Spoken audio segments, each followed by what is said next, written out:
ভালোবাসি। আচ্ছা, কথাটা বললেই কি ভালোবাসা হয়ে যায়? না, ভালোবাসি বললেই ভালোবাসা হয়ে যায় না।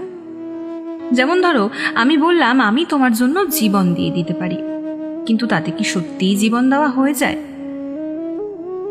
ভালোবাসার নেই কোনো ধরন, নেই কোনো চিত্র।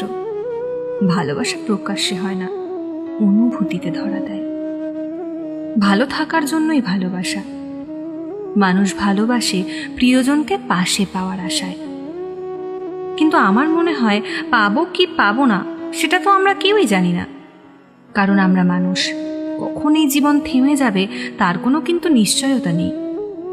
পাওয়ার আশায় ভালোবাসার চাইতে যতটুকু সময় সে পাশে আছে সেই সময়টুকু প্রাণ ভরে আগলে রাখাই শ্রেয় নয় কি?